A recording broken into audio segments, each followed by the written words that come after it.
If we ever start a Patreon, that will be the first bonus episode, Art Okay. versus Science, followed by me quizzing Anthony on the animals that Pokemon are inspired by showing him pictures of Pokemon as he grows more and more enraged, saying, that's just a tomato. That's just a speckled back turtle or whatever, or a set of jangling keys. That's just a magnet. What are you talking about? This is stupid. Goddamn Pokemons.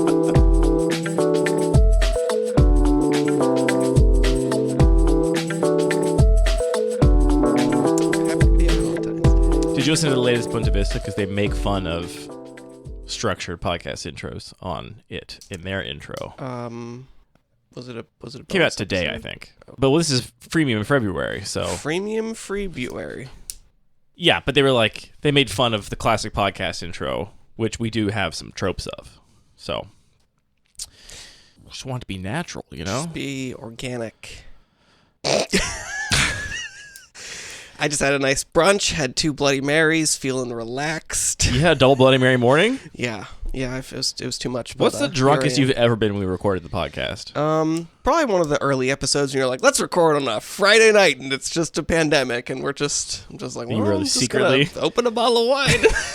Secretly, very quietly. I mean, I don't think you can really tell when. Great. Which is probably, was it a good or bad thing? I don't know. It's hard to say. Neutral. Yeah. Well, it's time for another episode of the Cube podcast that is setting the internet on fire with rage. Sure. From our past episode. Yeah.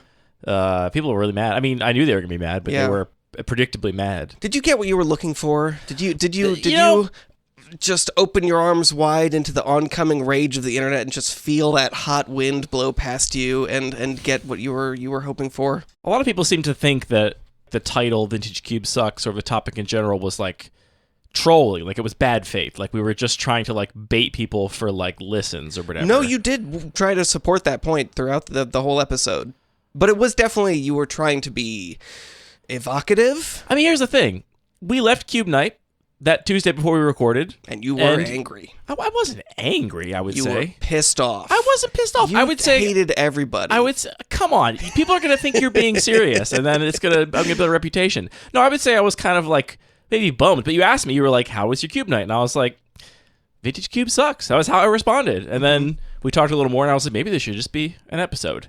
So it is genuinely how I feel, and not just a thing to bait engagement. I'm not just trying to get clicks here. And of course, you know, all the caveats about like, don't take this personally. It's not about you. It's not about your cube. Nobody took that to heart, of course. But some people did complain about the number of caveats. Yes, of course. People complained about everything. People were mad about the number of caveats, and then they also didn't listen to the caveats. And then, yeah, a lot of like, how dare you on this thing that I love. And it's like, look, we can have different opinions. It's not that serious. It's fine. One person suggested that I specifically was going to make it harder for them to fire a pod of their cube because their players in their playgroup are going to listen to that episode and then not want to play their cube anymore. That's complicated. You should do not give me this power over your life. do not think that that I have that kind of influence, because it's not a good place to be. Yeah, people were just.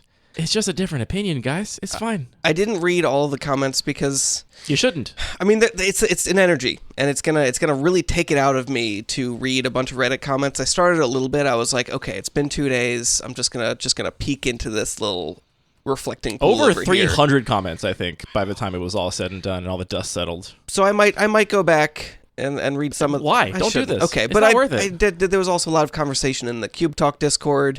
I just really thought it was hilarious how many people were like, "No, you're wrong.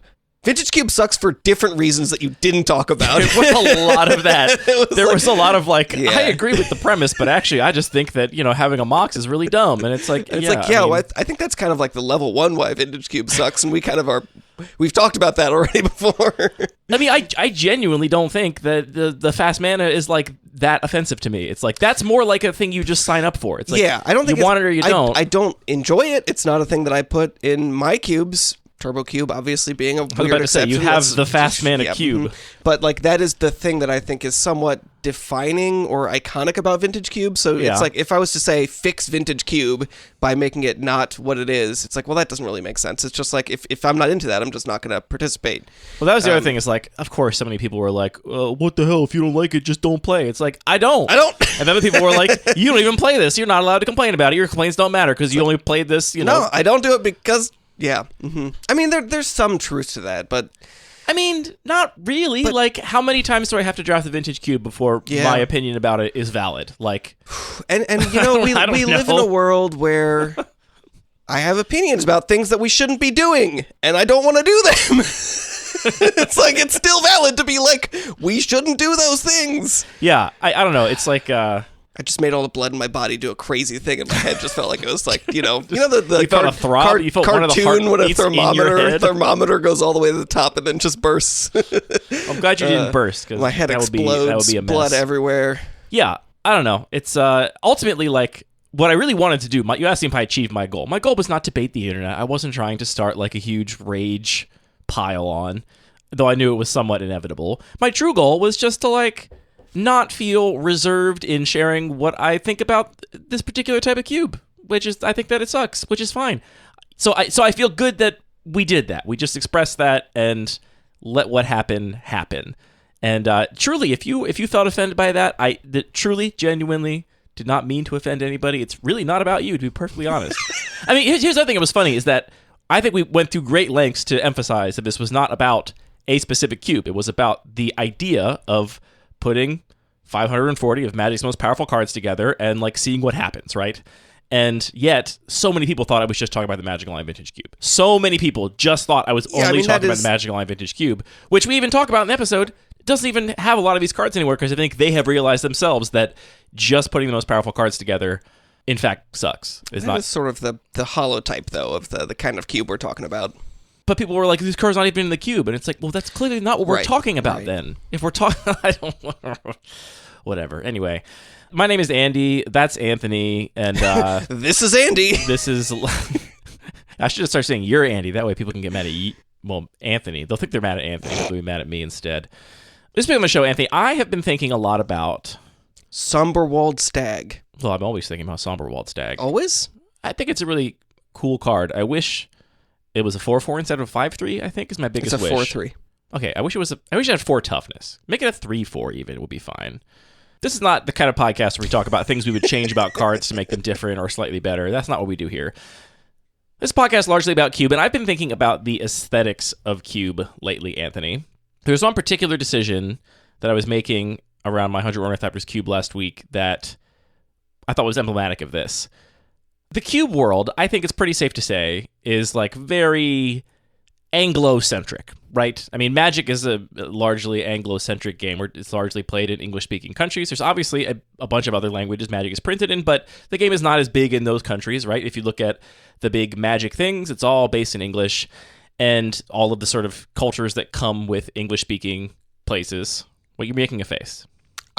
That might be true. I don't have any data about that, and I just wouldn't be consuming the non-English content, so I have a very biased perspective on that. Well, we definitely have a biased perspective for sure, but I think it's, unless there's a like Japanese Cube Cobra alternative, which maybe there is. I kind of doubt it. There might be? I kind of feel like we would know about it if there was like another place to host a cube, unless there's like a, completely parallel... there could be a Chinese one that we definitely wouldn't know about. Chinese internet's a totally different internet. Is that true? Sure. I don't even know. I'm not really the same way. I mean, it's like a subset. There's like an app mostly. inside of, what is it called, Sierra Weibo? It's all just like Facebook, basically, but Chinese, as far as I can tell. It's like how most people use the internet. Anyway, my point is that I think there's a lot of cultural osmosis of ideas around aesthetics and beauty that have become sort of codified in Cube a little bit to a degree, or, at least informally present in Cube as a format because of the context in which all of the Cube designers existed, which is largely to say like a Western or like an Anglo-centric focus.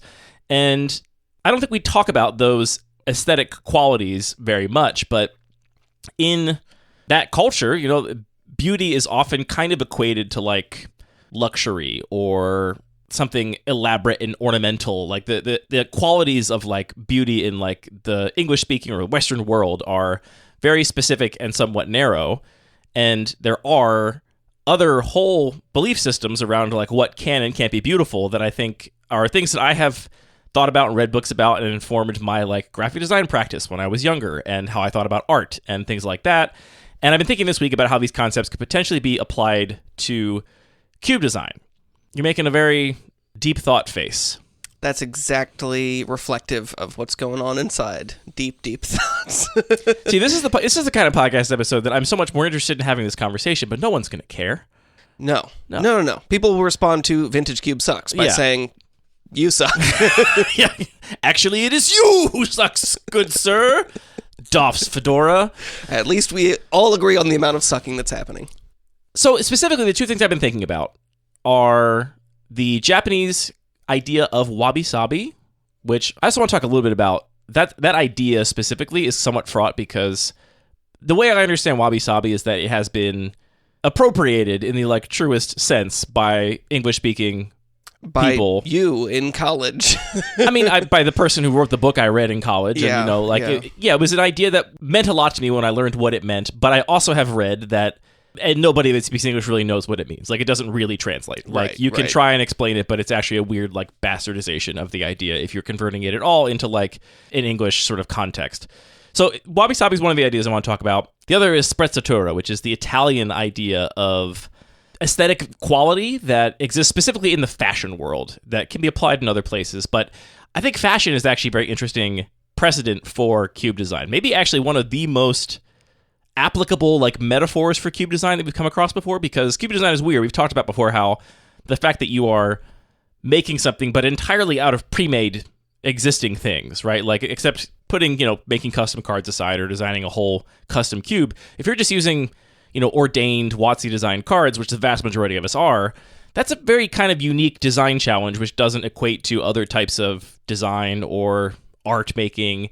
But fashion is exactly that, right? You have to curate a wardrobe, then you take that wardrobe and you create individual outfits. But most people that are talking about fashion are not, for the most part, making their own clothes. They're combining existing clothing in new and interesting ways to express themselves. And so I actually think fashion is kind of a cool analog to cube design. Interesting. Yeah, I mean, I think there are a lot of things that are like that, though. Interior design, it's the same thing. You're not designing each piece of furniture, but you're designing how do these pieces go together. Or, like, I think menu design is a whole interesting thing, separate from designing an individual dish. Sure, but that's probably the same people that are designing the dishes or designing the menus for the most part, Sure, these are just examples. It could also be something much better. No, yeah, there's definitely but it's kind of a different sort of slice of the creative world when you're thinking about this kind of curatorial creativity, which I don't want to imply is any less creative or less valid or less expressive than it has a different set of creativity. Constraints and a different sort of method of the way that you deal with it, and the materials that you're dealing with it are just much more complex. Right. Whenever I think about saying the word sprezzatura, I think I sound very cool, but I just discovered right then that I don't. Can we just get Sam, our Italian correspondent, to dub in that word every time? We can just call it getting sprezzy?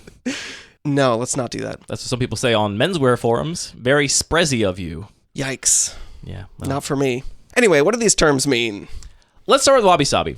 I'm going to start just because this concept is so fraught with appropriation? Fraught in the English speaking. I mean, to be clear, like, we're not profiting off of sharing this idea, right? Like, to me, we don't have to get into a whole conversation about cultural appropriation, but to me, the appropriation that matters is the one where there's a power imbalance and a profit motive, right?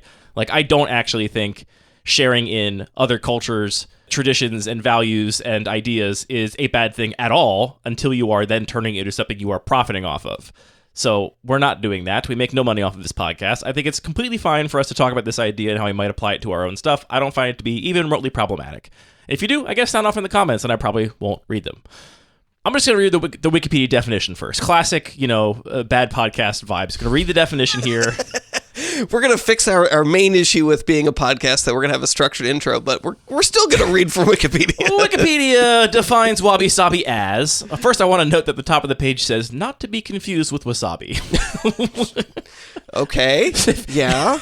So we're starting the fraught sort of Anglo influence on wabi-sabi. Yeah, these have some similar letters, but don't get them confused. The first paragraph on Wikipedia reads, in traditional Japanese aesthetics, wabi-sabi is centered on the acceptance of transience and imperfection. The aesthetic is sometimes described as one of appreciating beauty that is imperfect, impermanent, and incomplete in nature. It is prevalent in many forms of Japanese art. And that feels like a accurate definition in terms of what this concept means to me. What it really meant to me when I was younger, when I discovered this idea, was like, oh, there is a word, a formalized concept to describe why I find an old, worn leather pair of boots to be more beautiful than a like brand spanking new shiny shoe, right? And we don't really have any formalized ideas around these types of concepts in the culture of visual beauty in which I was raised, right? Like, I think if you or I, in the county in which we live with our sort of accumulated Google search history, were to go into Google and type in beautiful vase, I think all the vases that come up on Google search would be ornate, complicated, over-the-top kind of like decorative vases.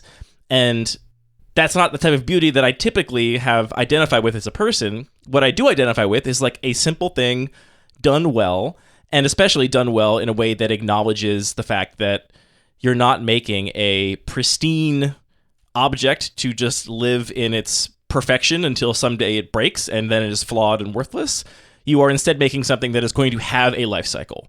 Yeah, I mean, it's funny because I don't know if I totally agree with that. Like, the idea of Western... Well, let's just be more specific. Like, our time in America, our aesthetic qualities don't seem super ornate and focused on detail and complexity. It seems, honestly, just completely bankrupt, and, like, there isn't really a sense of quality. And, like, if I go to I don't know, like, what are the contexts that I would go to where beauty would be celebrated? It's like a European-style painting of a nude on a couch, or I don't know. It doesn't seem like it is highly complex. Well, so I think there is a long tradition in what our culture values as beauty that has its roots in ornamentation and decorative. Sure, and if I think about like 18th century European paintings and like that kind of style, of course there's a lot of ornamentation, lots of gilding, and also think of all the architecture, all the furniture, all the everything, and really that goes up into modernism, and modernism then introduces a new idea of beauty which is related to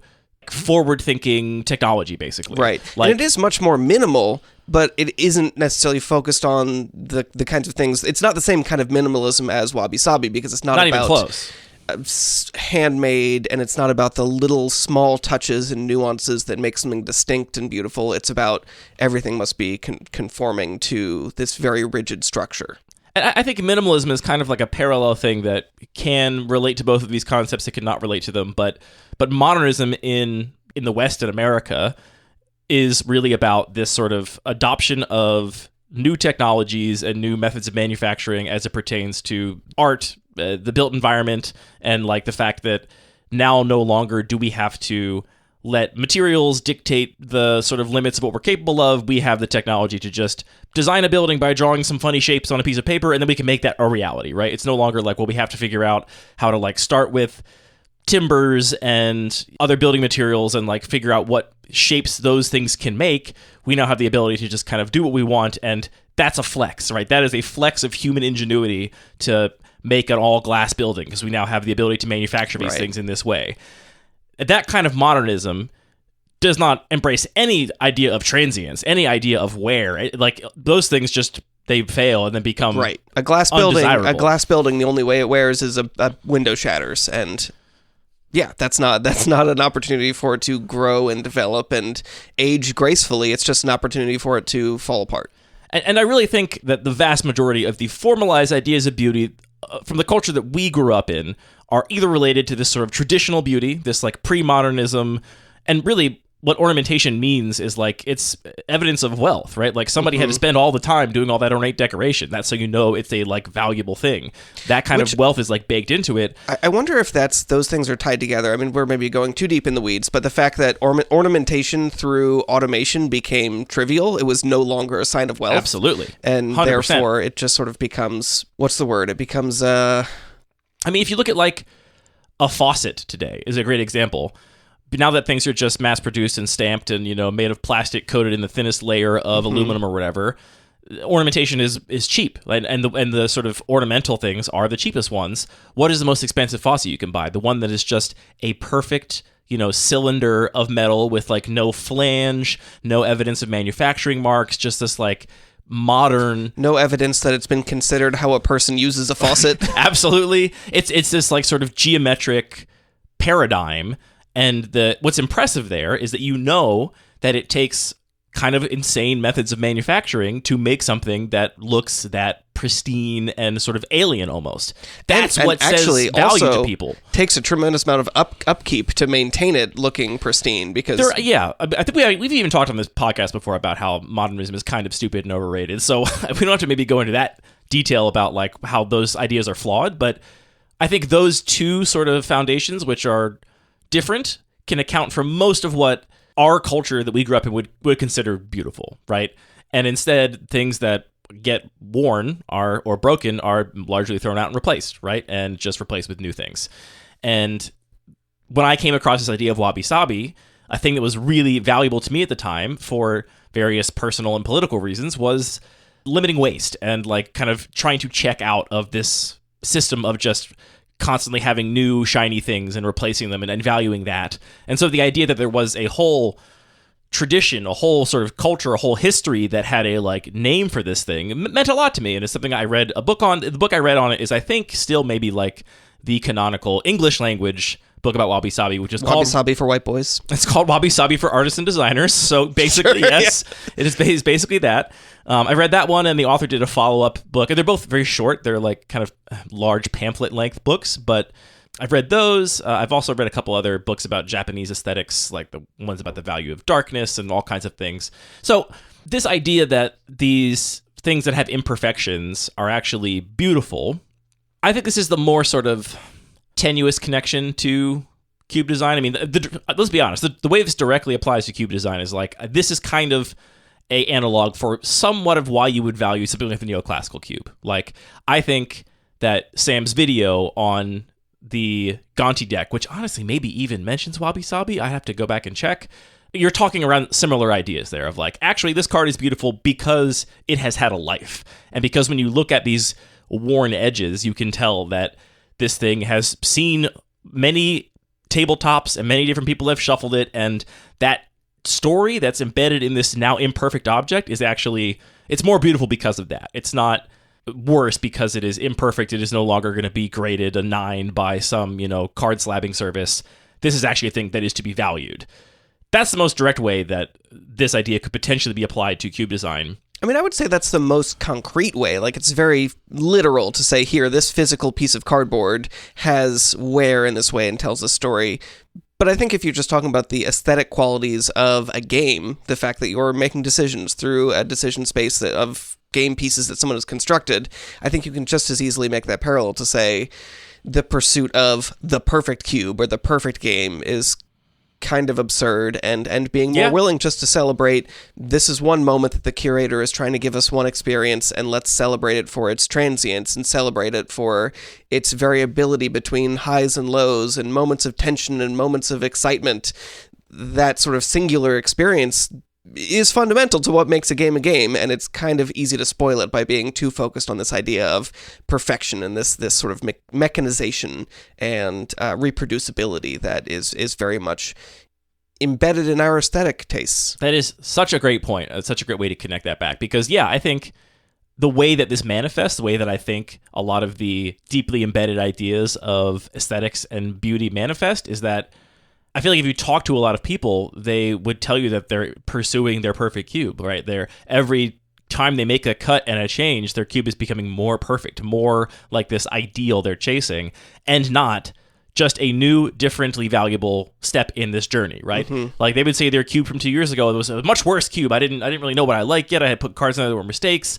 And like, not to discount the journey of like improving as a curator or understanding your goals better, but I think the right approach, or the approach that is in line with this sort of ideology, would be to say that every version of the cube is beautiful, and when you make a change, your goal should not be to asymptotically, get a little bit closer to this idea of perfection, but instead just accept that perfection is not possible, and instead the fact that this is now a new, different, beautiful, imperfect version of your idea that's the valuable part, right? Right, and I think it's not perfection is not possible because you're just not capable of achieving it, or you're not going to put in enough time. It's that the concept of perfection is kind of nonsensical. It's like it could not be achieved.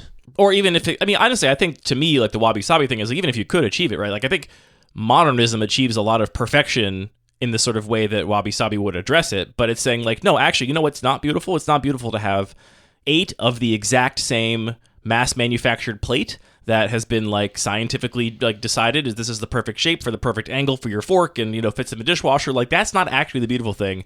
The beautiful thing is having plates and bowls that were made by somebody where everyone's a little bit imperfect, and that tells the story of the human that made it, and it means you can form a unique relationship with individual plates instead of them being fungible, like just completely fungible, identical, perfect pieces of... these are things that, honestly, outside of my magic life, I've been thinking about a lot, and I don't have my thoughts organized well enough to feel like I can speak really confident to it.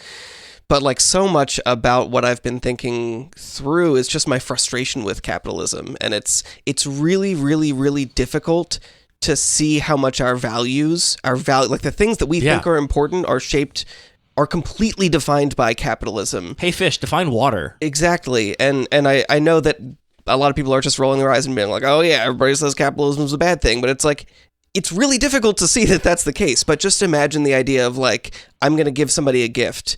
Think about how crazy it would feel if you just like picked off something off of your bookshelf and were like, this is a gift that I'm giving to somebody. It's like, no, gifts in our society are defined by you went and bought that thing. They're defined by how much money you spent on them. The only way that it is acceptable to give somebody a gift is to unless it's like your crazy uncle. And really it's like, oh, that thing, that an object that somebody has had and maybe had for a decade and used and loved, and it's valued. You mean regifting, it's Anthony? Valued by them, like it has had some use value to their life, and now they're giving it to you. That should be so much more meaningful, and yet because money wasn't spent on it, we don't value it. And this is like obviously just the tiniest tip on the iceberg of how much the only way that we think about things in the Western world is through currency, but it really is kind of disturbing. And yeah, so the idea that I don't want to pursue the mass market bowl that has, fits the lowest common denominator that's acceptable to everybody, but also no one is surprised by it because it's the same bowl that you get everywhere, or it's the same like meal that you get from McDonald's everywhere. It makes it approachable. It makes it not scary. But really, a handmade meal or a handmade dish is going to be personal and interesting and like worth having a conversation about because it isn't just the same McDonald's crap that you get everywhere. And I think this is a great segue into talking about Aether Drift next week or whenever we get to it. I think a common misconception or misinterpretation of this idea that is made by people that didn't grow up with it or like it's not part of their culture is to think that like, oh, that means that like I'm going to make my set of like plates and bowls now and I should just make them all up. Like, no, like the more messed up they are, the better. And it's like, no, actually the beauty comes from you trying, you like chasing that perfection and acknowledging that as a human you were never capable of it, but like the practice of your craft and like trying to make 8 identical bowls and then falling short in ways that you could never fake. You could never like do it intentionally, just like falling short because that's just the nature of a human being working on a pottery wheel. Like that's where the beauty comes in. It's not that you just like, oh great, wabi-sabi means I can like make everything all imperfect and then just say it's great and that's what I intended. And I think that's usually how it's used. I think it's often sort of misused that way, yeah. Let's talk a little bit about sprezzatura, and then I want to come back to how these things maybe tie into cube design. So sprezzatura is not a related idea. It's a whole different sort of cultural background, but it is more Western in the way that we've been saying. Yeah, I mean, I think the ideas of calling like parts of the world the Western and the world, I think is very fraught and maybe there's a lot more we can unlearn here. Yeah, there's a lot of opportunities for powerful unlearning. I'm sure somebody who like studies this stuff could explain why this is not a great way to describe this division or whatever. But I mean, yeah, like Italy is part of Europe, so like it's a different thing, obviously. And, has been some of the times, not at all times. Yeah, I mean, it hasn't been Italy at all times either. So I think it's an idea that is closer to our cultural context, like, you know, in terms of like distance. But the reason it's related here is that it's also it's a way to describe aesthetics that ascribes some value to imperfection. All right, so you're going to read us the Wikipedia article? I'll hit you with the first paragraph again, just because I don't want to do a bad job. I think Wikipedia is great. I don't want to do a bad job of like paraphrasing this, which is why I'm paranoid. I just want to read the thing. Sprezzatura is an Italian word that refers to a kind of effortless grace, the art of making something difficult look easy or maintaining a nonchalant demeanor while performing complex tasks. The term is used in context of fashion where classical outfits are purposely worn in a way that seem a bit off, as if the pieces of clothing were put on while in a hurry. What this often means is like, okay, you have your... The perfect bedhead. Honestly, yes, like that, but for clothes, right? Like... that, but you didn't button your shirt in the way that the societal norms would dictate you ought to button your shirt, or you didn't iron your jacket you put on over top of this even though it's a thing you're supposed to iron, or all kinds of other, you know, ways. One of your socks is rolled up and the other is like drooped down around your ankle, right? It's this kind of idea of just seeming effortless, even though anybody that would use this term to describe something they're doing, they're thinking about it so consciously, right? It is like a very intentional thing, where it's like, I, you know, spent a bunch of time and money on this outfit or whatever. I chose these things very carefully, but I don't want like to seem... like a $400 white t-shirt. but I don't want to seem try hard, right? Like, I want to seem like this doesn't actually matter and just kind of effortlessly happened, you know? Yeah, I mean, I always draw the parallel to calligraphy, where it's like, calligraphy, there's no hiding. You're making a few strokes and you can't go back and make little corrections, or maybe you can. I don't know if you're really good at it, but I mean, the people that are good at calligraphy, they just make each stroke one time and it's perfect and flawless. But because there's no hiding, it has to look completely effortless, right? I've never thought about that in regards to sprezzatura specifically, but sure, I kind of buy that, I guess. I mean, like, calligraphy is a great example, I think, of like embracing the imperfection. Like, if you're a good calligrapher, you should try to be as consistent as possible. Like, your capital R's should be as consistent as you can possibly make them. But there's some value in accepting that it's not going to be perfect, and there's a reason because it's still not better perfect, to do that than just letterpress Zapfino again. Exactly. And, you know, no disrespect to Zapfino. I don't want to go too far down the lettering route because that's something I have a lot of strong feelings and a little bit of knowledge about, but like, you shouldn't make the R the same every time. You should, in different contexts, do it differently, and that's why hand calligraphy is always going to reign supreme over any kind of calligraphy font, no matter how many open type features and various ligatures the font designers try and add into them. In the Hunter Ornithopters cube, Anthony, I have come to realize we're now 22 drafts deep into this cube, that I think one of the most important decisions I will make or am making about the cube and how it feels to play is exactly what the suite of Disenchant effects looks like. Meaning how many there are and what they are. Because Disenchants are hugely powerful in this environment, and I think when I first built the cube, we can probably go back to, you know, over a year ago and listen to the first episode where we talked about this cube the first time. I was most concerned about things like Meltdown and like these really extremely undercosted board wipes that could just deal with a whole board full of Ornithopters. And there's, you know, 5 or 10 cards that are just like Bile-Blight or Meltdown or Hurkyl's Recall. And I was like, these seem like if any of these can be a problem in this cube in terms of interaction, it's for sure going to be these. And as it turns out, at least in my version of the cube, they are not really a problem. What is a problem is the card Disenchant. The card Disenchant can really torpedo a whole game, warp a whole game around it in a way that those massive removal spells actually fail to do most of the time. I mean, I can say as somebody that tried to draft the control deck with a bunch of board wipes in it last week, they didn't feel overpowered. It's like, oh, cool, I destroyed all your Ornithopters, and you just get them all back next turn one way or another. And really, I just want to be able to disenchant your one win condition, and then I would be in a much better situation. Yeah, you had Meltdown, Engineered Explosive. Did you also have Hurkyl's Recall? You had like kind of... I had one of the bounce spells. I also had the black-white Pest Control. Pest Control, yep. So you had like even one more. 4 or 5 0 to 2 mana rafts for all Engineered Ornithopters. Explosives. Yep. So this is a really important decision I make in terms of like how many of these disenchant effects am I going to run and which ones do I run. And I don't want to get too much into the weeds about this specific cube design decision because I'm more interested in talking about a couple of options here. But I have decided that I'm really focusing most of the removal at sorcery speed because too much instant speed disenchants I believe and have found somewhat to be the case, really hamstrings 2 decks that I want to be good here, which is the combo decks and the really aggressive decks that kind of go all in to make an Ornithopter huge and like one-shot you. And both of those decks can be really heavily disrupted by an instant speed disenchant effect because they can't afford to ever go all in and put all their Voltron up their Ornithopter because you can always just disenchant it in one shot, or they can't afford to like go for the combo if you have mana up because you can just disenchant one of their combo pieces. Whereas the sorcery speed interaction actually is really interesting because you have to like decide what pieces you are going to remove proactively, but you can't wait to do it in response to them actually going off. And it creates this interesting tension of like, when are they going to try and go off? How much should I try and like limit their opportunity to go off? Is that thing they've already resolved an important piece of their combo, or is it something they have redundancy for? My favorite kinds of effects, actually, I guess I'm going to go down this rabbit hole, I guess. My favorite kinds of these effects are the seals. Bird walk. The seals, Seal of Cleansing and Seal of Primordium, and also Dispeller's Capsule. Arf kind of seal, okay. No, not those. The on-board disenchants, where you have to play at sorcery speed, but then you can activate at instant speed, are like perfect for this cube design specifically. I've heard people say these are like, people hate these because you have to then play around it for like the rest of the game. But in my mind, like that's awesome because it means you can play around it. You can never really play around the disenchant, or it's way, way harder to play around the possibility of a disenchant in your opponent's hand. When that Seal of Cleansing is just sitting right there, then you know you have to play around it, and it makes like it narrows the options, right? It narrows the sort of range of what you have to care about in a way that allows you as a combo player to like try and figure out how to win through the Seal of Cleansing or win through the Dispeller's Capsule.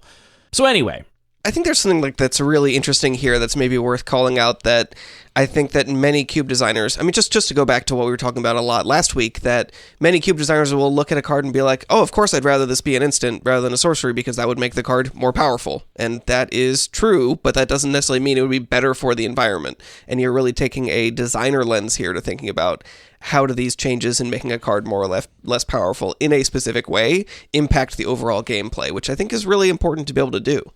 Yeah, I mean, that's cube design, and this is like a very interesting little tidy case study in like why it's not good to just jam all of the best disenchant effects in this cube. But no, I think it's actually cool to include some of the best, right? Like, we've talked about Aura Shards a bunch of times in this podcast. That is probably one of the most powerful disenchant effects that I could possibly run in this cube, if not the most powerful. But part of the reason it's in there is because, number one, I think it's, if I were just to include the mediocre ones because the good ones are too good, then that takes a lot of the fun out of the environment. It's like, okay, great, cool, I'll take this, I don't know, collective effort, and there's one of my ways to destroy an enchantment at 3 mana at sorcery speed. Like, I can include some of those, but that's not exciting. It's exciting to take an Aura Shards early, and Aura Shards fits that description I just gave very well. Like, I've also watched many combo and aggro decks just win right through an Aura Shards, because it's like, if you can't actually keep me off of everything, or you can't interact instant speed, I'll just go from having no board to killing you, and your Aura Shards will sit there doing nothing, right? I've seen it happen multiple times. So I think it's actually fun to include some of the best ones, but knowing how to include some of the better ones and like where to draw that line, I think is like a really interesting, it's like a combination of a science and an art, right? And I think the science side of that conversation gets so much more attention in the cube design world than the art side of that question. And here is the specific example I came across this week. As I was the most recent draft of this cube, I would say everybody was thinking, wow, it'd be nice if there was like just a little more instant speed interaction. Like, there were a lot of players that were just like, my deck was really good, except the fact that I didn't see very many instant speed, ways to interact in the draft meant that I just was kind of dead to this aggro deck that like steamrolled everybody through the finals, or like I felt like I didn't have an opportunity to draft something that would be good against this combo deck because I didn't see enough instant speed interaction. So I was like, I'm going to add one or two more. If you were to take a scientist perspective on this and look at my stated goals for the cube, I think one of the best possible inclusions would be Nature's Chant. This is the hybrid mana card that is basically just Disenchant or Naturalize. You can cast it for 1 in a white or 1 in a green, instant speed, destroy target artifact or enchantment from the first Modern Horizons, I want to say. Correct. And there's nothing wrong with that card. It doesn't violate any of my stated design goals. It would allow me to have a card in the draft that either a white or a green player could pick up, and I do value flexibility, especially in these kinds of answers. I like the idea that multiple decks could have access to it. It fills a really cool role, and that makes it more likely to end up in someone's, I mean, here disenchants are not sideboard effects, they're main deck effects, so it's going to be main deck no matter what, but it fits everything. But I think I'm just going to put Naturalize in. I already have Disenchant in there because I happen to have a cool version of Disenchant that I just like. I think I'm just going to put Naturalize in, and there's something about that decision which I think, from a modernist cube design perspective or a scientific cube design perspective is just wrong. It's like this card, yes, it's better, and there's the question of like the player versus the designer having that conversation. But that's not, I'm not including Nature's Chant for some designer reason, right? It's not like, oh, it's too good that it's hybrid. Like there's no problems with it design-wise.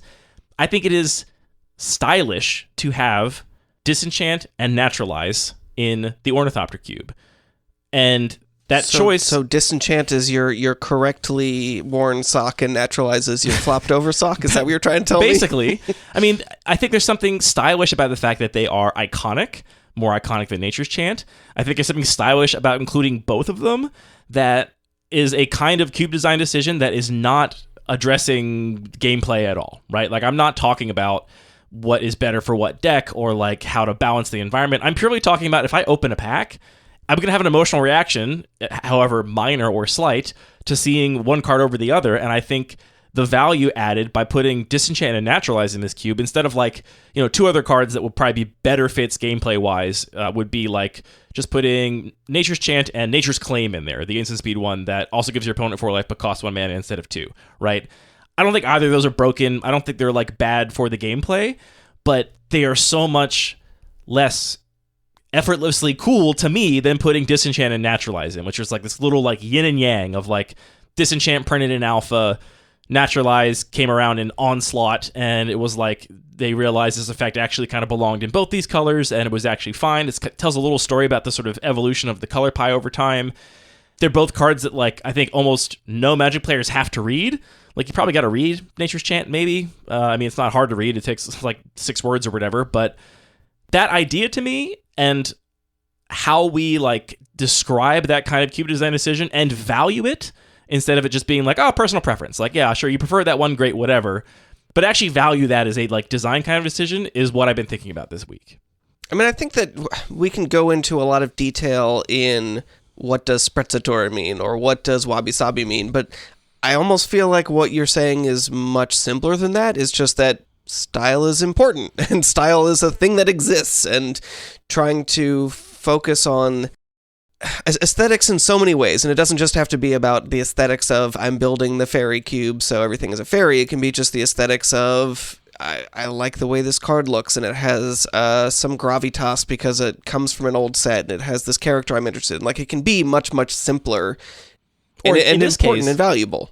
And in this case, actually, I think part of what I really like about it is that I think you'll hear mentioned around the table is like, oh, Disenchant's really good here. And the idea that it's an iconic card that is recontextualized feels different in a like emotional way than a card that doesn't really have an established reputation. Like, okay, Nature's Chant is just better Disenchant, like but so marginally better. Like, it's not like, oh, Nature's Chant is really good here means the same kind of thing as saying Disenchant is really good here. That's a powerful recontextualization. Whereas if you say like Showdown at the Scalds is really good here, it's like what aspect of that card that has so much text on it? It's like not a recontextualization that's going to spark somebody's understanding of what is different about this environment. Yeah. So that's one example. I have other ones I think are actually better examples though of the kind of value I'm describing. Sort of retroactively, I realized this is exactly what I was going for with some of the new border cards in the Neoclassical Cube. Neoclassical Cube is my old school environment. It's all about the like early days of Magic and trying to replicate the archetypes and play patterns and textures of old school games of Magic. And aesthetics and style. And aesthetics and style. Aesthetic definition of it. And yet, I explicitly did not limit myself to the old border only card pool. I included some cards that I wanted to see in that sort of context that I felt fit the archetypes of old school Magic despite not being printed initially in old frames. And I think part of what I really like about that is obviously there are gameplay implications there. Like I felt that, you know, a card like Negate, for example, just felt like it belonged. Like this could have been an old school Magic card. It didn't happen to be. I think it totally fits. Or a card like Burst Lightning, for example. Like Kicker was in old border. It was an iconic early mechanic. This card being printed then is not that hard to believe. It's also not like, you know, burn spells have gotten better over time. They've actually gotten largely worse. So like on rate, it's not like out of place either. Those kinds of cards just seem like they fit.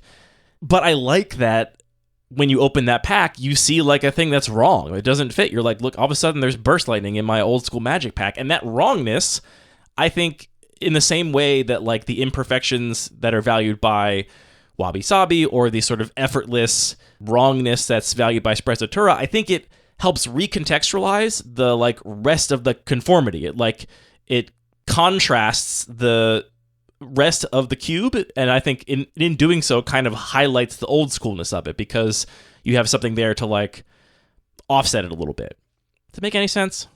It does. I mean, I'm kind of just trying to think of the logical conclusion of this is like, how do we value stylishness, and how do we, I mean, we shouldn't probably quantify stylishness, but how do you judge stylishness? How do you become stylish?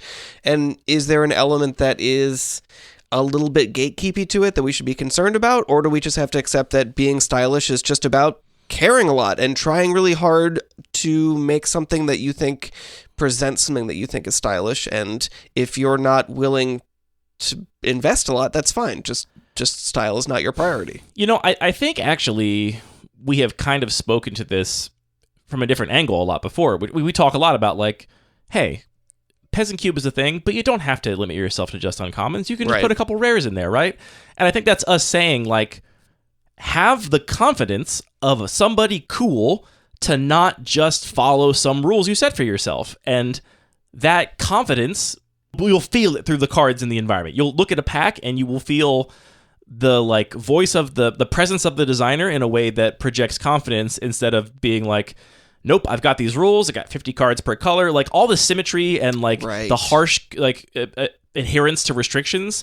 That to me is such a English and American, Western sort of value of like, no, there is a mechanical, mathematical perfection. It's like a modernism. It's like, here's the mathematical perfection, the archetype that I'm aiming for, and getting satisfaction from that instead of saying, yeah, I just threw a couple of rares in my Peasant Cube, and does it stand out in a pack? Absolutely.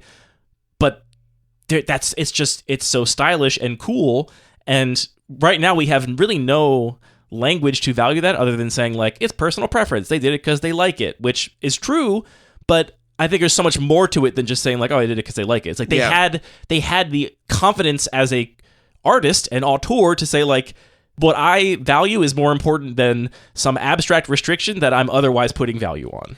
I like that framing, and it resonates with me because I think for a lot of people, these kinds of restrictions are a way to kind of manufacture that confidence, or absolutely, or stand in as sort of scaffolding to avoid the need for it, because they can just say, well, why isn't this card here? Well, it's a rare. It has the wrong color in the symbol, so I can't do it. Or why is this extreme power outlier here? Well, I'm allowed to because it has the right color set symbol.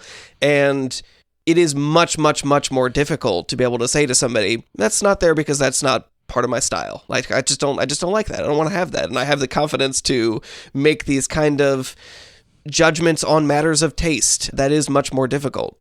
Yeah, I mean, it's difficult when your value set is like, when you're logic pilled, basically, and the only way you know to value something is for you to be able to explain it in an abstract, irrefutable way. And quantifiable way, yeah. Right, like, when that's so deeply embedded in your value system, then yeah, it is hard to justify matters of taste, but I don't think it is intrinsically. It's just that the cube design world exists in Magic, which is already a hobby that draws in people that like spreadsheets, and, you know... I do like spreadsheets. I mean, to be perfectly honest, like, I think you and I are not the most stylish people in our cube design or otherwise. I am definitely not stylish, except when it comes to my spreadsheets. I'm going to try and make my spreadsheets a little bit beautiful, if I can. They're beautiful. Are they stylish, though? Yes, they are. There you go. There's the confidence. There's that confidence.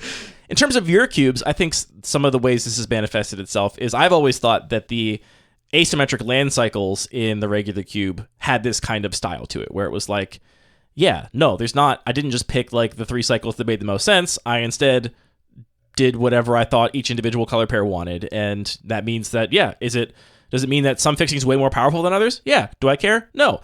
I mean, honestly, frankly, just including way overpowered, like a couple cards that are like huge power outliers or a couple cards that are like hugely underpowered is, I think, very stylish. Now, in that case, you have to weigh that against like the more objective game design, you know, scientific brain costs. Like, if you put on your shirt that's not buttoned how society tells you to, are you going to get a little chilly if it's cold out? Maybe. Yeah, like, you know, should you just jam Minsk and Boo in your Peasant Cube. Is it stylish? Yeah, it's stylish. You're now probably talking about some pretty substantial gameplay costs to your style, and so it's not to say these decisions are totally disconnected from each other, but in the case of Naturalize versus Nature's Chant, what tiny little edge am I giving up in terms of like the game design mechanics for what is, I think, a pretty big stylistic choice, a pretty big sort of planting a flag and saying like, this is something that I want you to see in a pack. Right. I mean, it's very literally just wearing something that's not quite the color people would expect. It's not wearing a hat as a sock. It's wearing two different color socks. And to be fair, just like wabi-sabi, I have seen many people on menswear forums badly misunderstand sprezzatura and be like, look at me, I've put 2 left shoes on from different pairs of shoes. Look how sprezzy I am. And it's like, sir, you are just a fool. You look very foolish.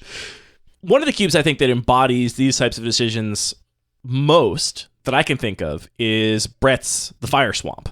I think The Fire Swamp is a cube that is just replete with stylistic decisions that, like, I don't think Brett has completely foregone gameplay considerations in a lot of those inclusions, but in weighing them, I think Brett has often leaned towards style over what you could objectively describe as like a better game design choice from a, like, you know, scientific perspective. But part of the game is looking at a pack of cards when you open it and seeing them with your eyes and looking at the art and reading that's part of the game experience. It's not simply, you know, Ben Stark style, completely faceless cards that have mechanics written on them that interact in some objective way defined by the comprehensive rules. And it works. And I think that he sticks to his guns on that, which I appreciate. I mean, I was a little bit critical about Compost? Pack Rat. No, I was not critical about Compost because it was in the right deck. It was in your deck. It was fine. But I was a little bit critical of Pack Rat and I'm afraid to see it on the other side of the table. And he's like, what do you mean cut Pack Rat? Like, it is the rodents of unusual size. We have to have it. It is the important thing. And then I played it, and I'm like, why are all these little annoying, unblockable guys coming at me? It's like, you're in a swamp, my dude. You're getting pecked at by mosquitoes. That's the point. And yeah, that style really came through. I was terrified of the RUSs, and I just got eaten by mosquitoes. So yeah, I think you asked the question, like, well, first of all, I should say, I'm not bringing this to the table to discuss because I have some agenda of like, I want to convince people to like do things differently or whatever. Like, I don't know what the outcome of this episode is. It's an idea that's bouncing around my head that I want to talk about. Though if you asked me, which you did, what I think we should do to like, with this information, I would say continue to not see restrictions as something that must be adhered to a fault, and to try and remove, or at least be conscious of, this bias that I think runs through us and probably almost everybody listening to this podcast, just from their sort of cultural context, that this sort of abstraction, this sort of paragon of a cube in your head is the thing that is valuable. It's like, actually, no, this is valuable for all the messy, weird, strange edge cases, maybe more so than it is valuable for your perfect spreadsheet with your perfect cycles and your perfect 50 cards per color and your perfect adherence to the letter of some, you know, rarity restriction or whatever. Those things are not stylish. It's not cool. Yeah, I mean, you're really just making me feel inadequate in my language, because I've always, in kind of all things, always valued kind of the interesting slight asymmetries, and that's not generally how we talk about stuff in our culture and our language. We just fundamentally lack the language to talk about it. Like, we don't have a word for this idea in cube design the way that Italian fashion or Japanese aesthetics has a word for something vaguely similar. I don't want to overstate the like connection between these ideas. I just mean that I was thinking about different types of aesthetic value systems that care about imperfection, that treat it as something that is good and positive, which we really have nothing like that in sort of cultural history. I would say there's one word, and this is not going to work for you or most people, but I like the word fractals because... I mean, okay, I'll follow you on this. We were talking a little bit last week recently about sort of how it's kind of the beginning of things, the beginning of creative projects and the discovery phase that's really the most powerful. And then I think some people will say, like we were talking about my brother and me, and how they kind of had that exploratory peak, and then they kind of fell into a rhythm, and that rhythm wasn't actually as powerful as the discovery phase. And so then they did a lot of things where they're like, okay, well, every year is going to have a new theme, and this is going to be our new thing. And it's like, well, you've created a new structure, but that structure still has a period to it, and that period is very consistent, and it's going to fall into its own kind of rhythm. See, they just got to put out an episode that's like escape rooms suck, and all their audience would go crazy and get so mad at them and really shake up the template. So what you need is a fractal. You need not just a regular change in pace. You need a constant change of pace. The change of pace has to change pace, and the change of the changing of the pace has to change pace, and so on and so forth. And you see where I'm going with this, right? Well, it's funny. I think of fractals as being like such a structured abstract, like it is, and yet they're useful to describe the most complex organic systems. I told you this wouldn't work for you, but boy, it works for me. Such a great Anthony mic drop. It's like, and yet. See here, my references for where fractals are being used. Fractals are so cool. The other thing I want to cite here is Arlo, who we should mention. There's a new Cube podcast on the block. It is called Pack One Slick Ones, featuring Usman, Jane, Arlo, Jesse, and Trainmaster GT. I got them all right. I believe so. 5 of them. I love a big cast podcast project. All respect to you for doing the sort of production on that. I would love to do that, except all the work involved is too overwhelming to me. And Arlo specifically had so she had put like just an audio file on SoundCloud, which was effectively just a podcast episode, but it was just Arlo speaking for an hour about Cube in a sort of rambling patter, which is exactly what I love from all kinds of podcasts. And she was talking about, I think it was her post CubeCon reflections, and I actually think it was when she was talking about the Fire Swamp. She was talking about this idea that what if Cube designers just valued a card being in a pack because they wanted people to see it in a pack and have it passed around the table and never intended anybody to play it, right? You just put a card in your cube that's so bad that no one's ever going to put it in play, but it's just, it causes an emotional response to like see it in the pack and just kind of maybe chuckle at it, right? People have recommended I put Thopter Arrest in the Hunter Ornithopter cube. It's just a bad pacifism, but the fact that it's called Thopter Arrest is kind of a chuckle, right? It's kind of funny that that's in the cube. I think that's kind of the thing that Alex was getting at.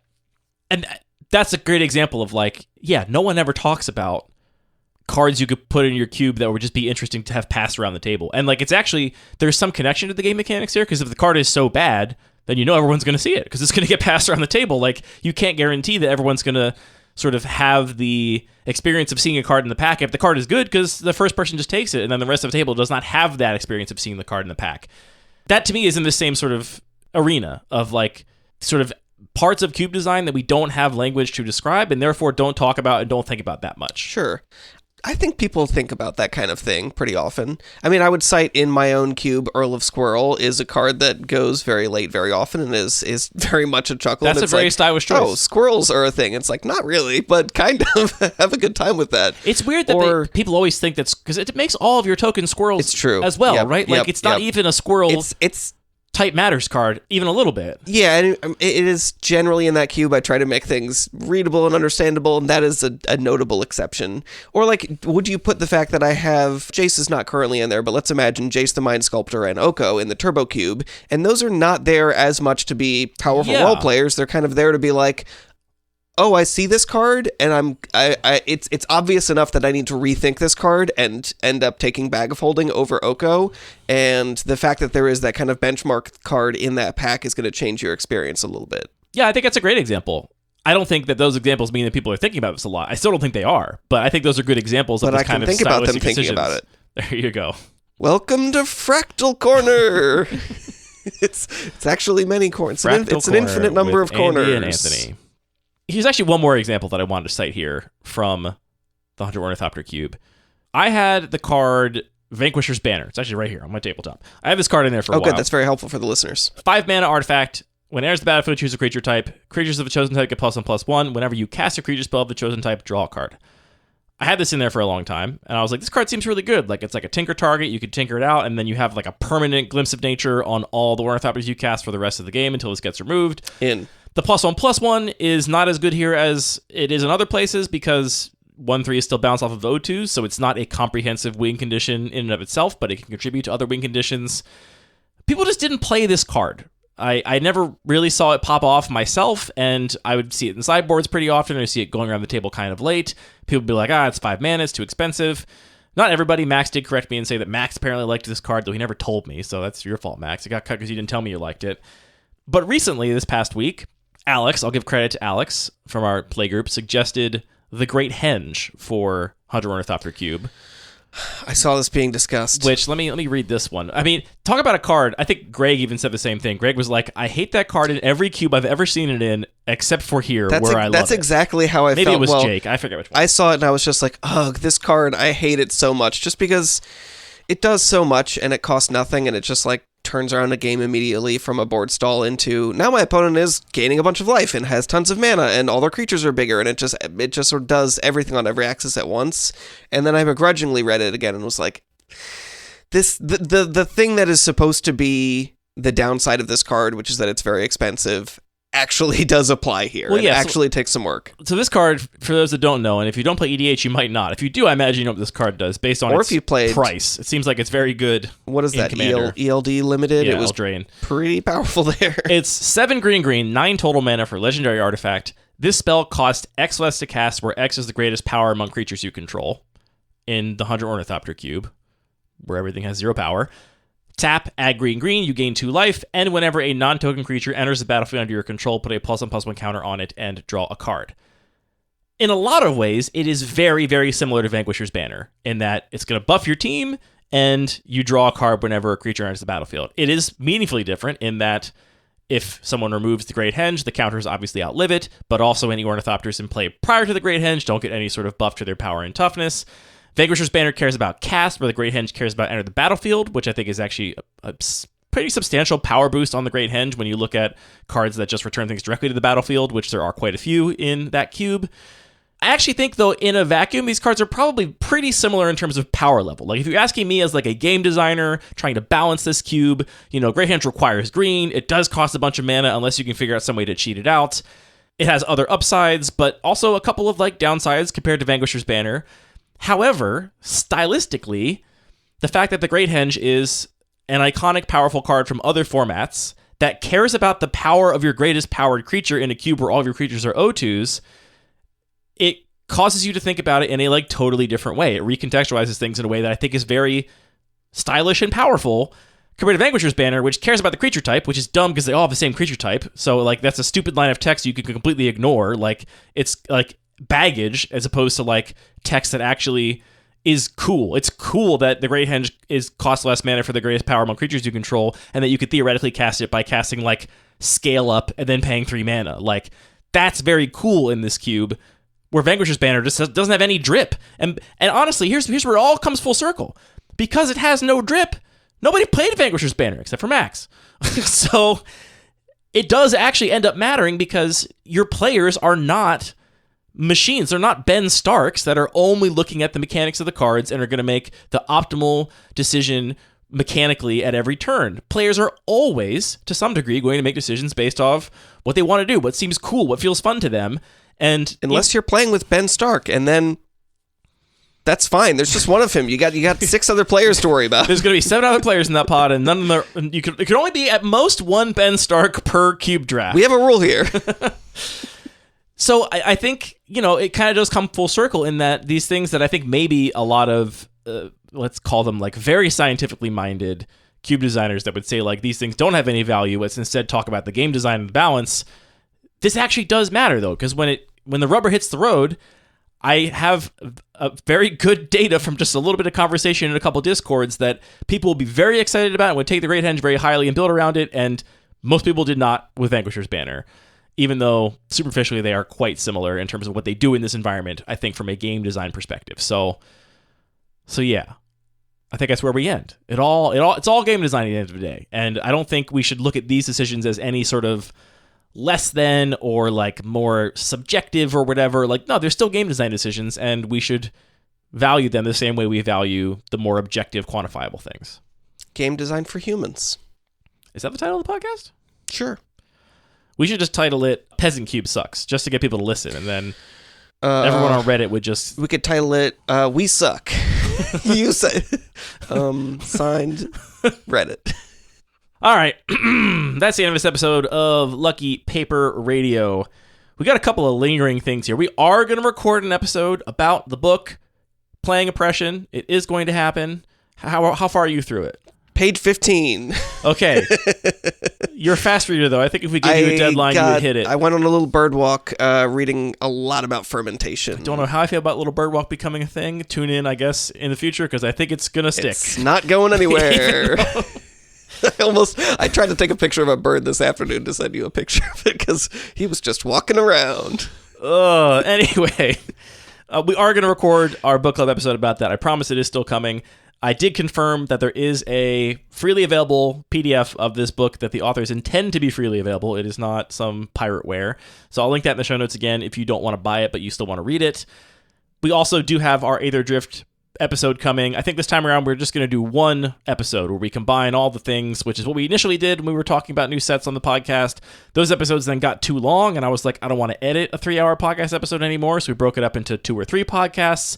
But now I think we have less and less to say about new sets, so it's going back to being one episode, and we're going to see how that goes. That is also forthcoming, and if you're listening to this, this is probably your last chance, basically, to get responses into our survey for both Aether Drift and Aether Drift Commander, which the surveys continue to be under-responded to. It seems like our listeners don't care as much either. We've also not been promoting them as much. Yeah, I'll do that. I'll send an email newsletter. I'll spend the $9.50 to send an email newsletter. $9.50, wow. Yeah. We are in the red. Substantially, yeah. All the music for this show is produced by DJ James Nasty. All the Magic cards are produced by Wizards of the Coast. This podcast is produced by Thinking Really Hard About Magic Cards and Speaking to Microphones About It. Anthony, thank you for the gift of friendship and for the gift of Cube. Happy Valentine's Day, Andy. I almost called you Anthony. Caught myself at the last second. That would be bad. You'd be mocked for that. Yeah. I don't think our voices are that similar. No. Just the rest of us is fungible. I mean, not really. Okay. I think we're kind of different. I didn't want to derail us, but one of these days maybe we should have a art versus science. That phrase kind of bothers me. I wasn't trying to pick them as versus each other, but I do think they are oftentimes parallel ways of thinking about the world. Parallel value sets. Parallel or perpendicular? Words mean parallel. Things. Okay. Parallel. Okay.